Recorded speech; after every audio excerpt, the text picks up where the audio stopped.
Oh, hey, didn't see you there. Was just tapping some keys to relieve some stress from Temple not even scoring a touchdown last week against the conference opponent. I mean, I'm not sad. I'm just disappointed that I even picked them to win over Tulane this past week.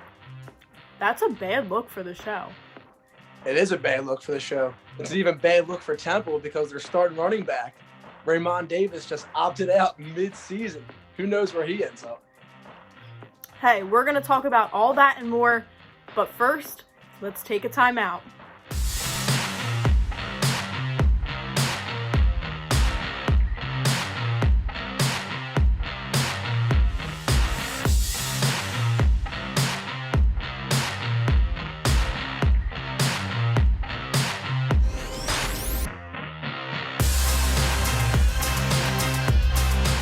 Good afternoon, and what a beautiful day for some Temple Timeout.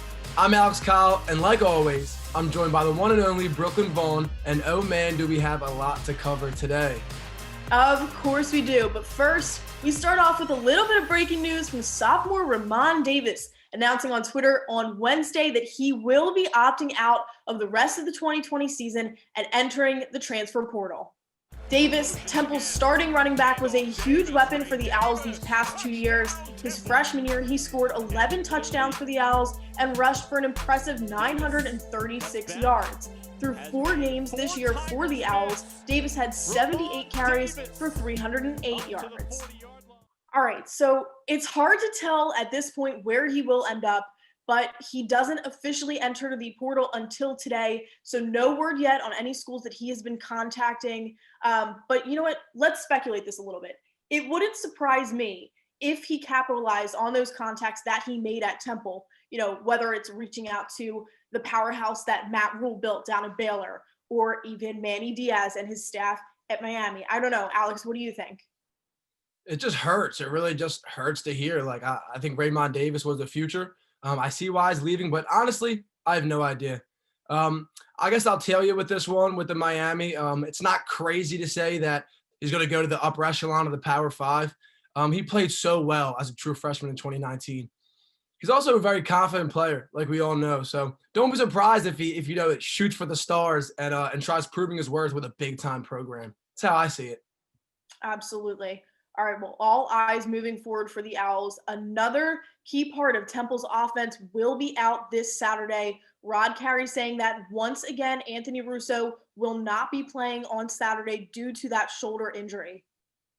This team is falling like flies, but that's right. It hurts to see Russo missing back-to-back games. It's his final stint at Temple. But this means we have to get ready for another week of the who's hot and who's not. Between the Temple backups. Coach Carey already mentioned he's going to give Trad Beatty and Rion Mitchell opportunities.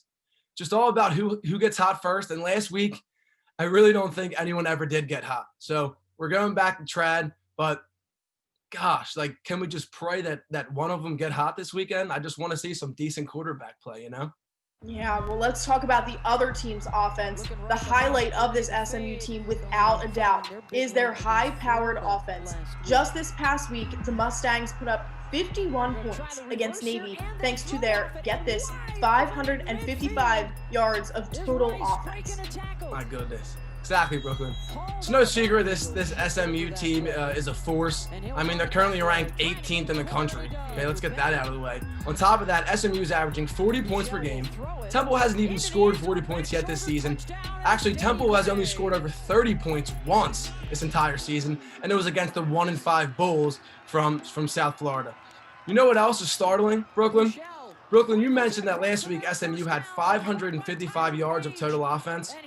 Well, SMU is pretty much averaging that, other than 523 total offense. They're pretty much averaging that every single game. Compare that to Temple's lousy 386 yards a game that they're averaging, and they're working with a backup quarterback this week. So just put that in perspective. It's not going to be good. It's really not going to be good. It's just more reps come, just understanding my ability to be calm in the pocket, take what the defense gives me, see a little instead of seeing a lot. and just, really just trying to go out there and execute.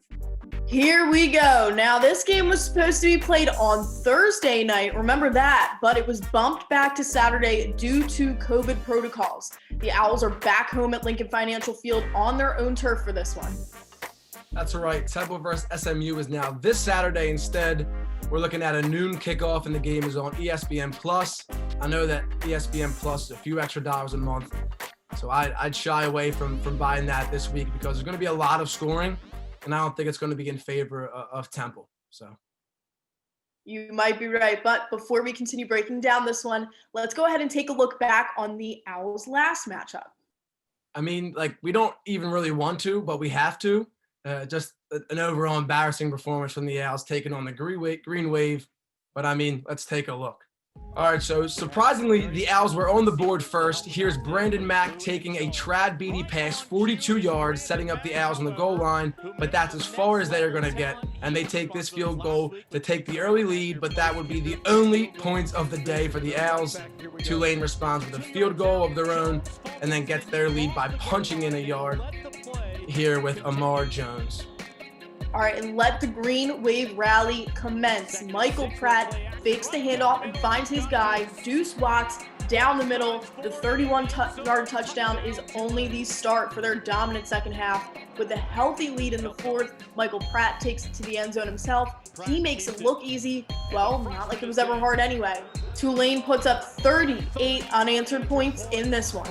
Final score out of New Orleans, 38-3. While the Owls clearly struggled all around, Coach Carey says the offense in particular had a subpar performance.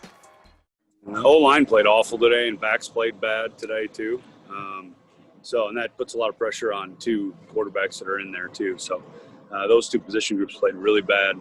So the Owls struggled all around on offense, only running the ball for 77 yards in the entire game and turning the ball over 3 times on top of that. One of those being this Trad Beatty interception right here. All right, and on this show, we love bringing on our sports desk friends to help break down the upcoming game. So without further ado, we bring in Nate Stanley. Hey, Nate. Hey, guys, thanks for having me.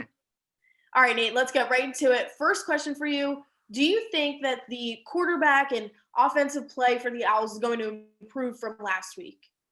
No chance, Brooklyn. I mean, they only got 3 points last game, and I feel like this SMU team is going to be way harder to put up points. And not to mention Ray Davis leaving, there's no way that the Owls are going to be able to put even a decent performance together on offense this week. Yeah, I'm gonna kind of ride that, but a little bit. I think they're gonna do a little bit better. Trad Beatty knows he's playing this weekend, unlike last week. A full week of preparation. I'm sure Rod Carey's giving him more one-on-one time. We know that he's gonna ride with whoever's hot, with Rion Mitchell or Trad, but I think Trad's going to be able to hold this game to just a better performance than last week, honestly. But, yeah, nothing crazy, but a little bit better. More than 3 points, definitely, yeah. My question to you guys is, after Ray Davis opting out and we're down a quarterback, how's the offense going to look without, specifically, though, Ray Davis? Nate, we'll start with you. Yeah, I think the offense, as I mentioned previously, I think they're going to perform pretty bad this week. I think whether or not they had Ray Davis wouldn't have made a huge difference in how they're going to perform, but it obviously is going to hurt not having him. Brooklyn? Yeah, I mean, you said it yourself. They're already struggling, so I guess this week we're just going to see how much more they struggle without Ray Davis. But remember, there are other running backs who are waiting for this time to, step up to the plate. But I'll hold back. I'll wait until I'm asked the next question about our players to watch, and then I'm going to sound off a little bit about them. All right, so we'll just roll right in that then. Brooklyn, who are the players to watch? Tavon Ruley. It is Tavon Ruley's season. It already has been Tavon Ruley's season, if we're being honest. If we look at the past 4 games so far for these Owls, he has stepped up tremendously. He was running neck and neck with Ray Davis. His performance speaks to his ability on this team. I think that this next man up mentality, you're going to see this guy who walked on from Valley Forge, earned himself a scholarship at the end of last season. He's ready. He's been waiting for this to happen. So I think he is definitely going to have a more prominent role in the offense this week. And then, keep your eye out for guys like Edward Sadie, Kyle Dobbins, Onassis Neely. Those guys are the next man up mentality. Keep your eye on them this week. How about you, Nate? So there's a lot of grinders on the Owls, but I'm going to go look at the Mustangs.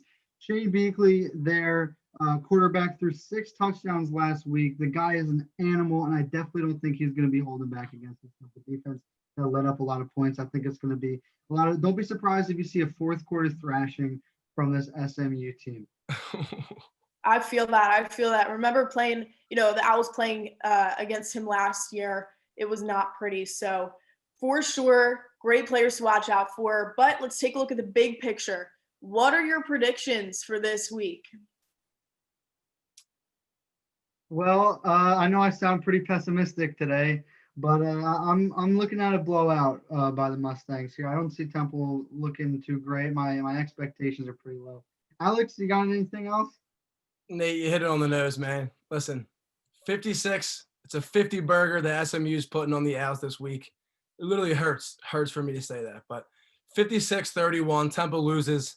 They're not covering the spread. Take SMU spread, take SMU straight.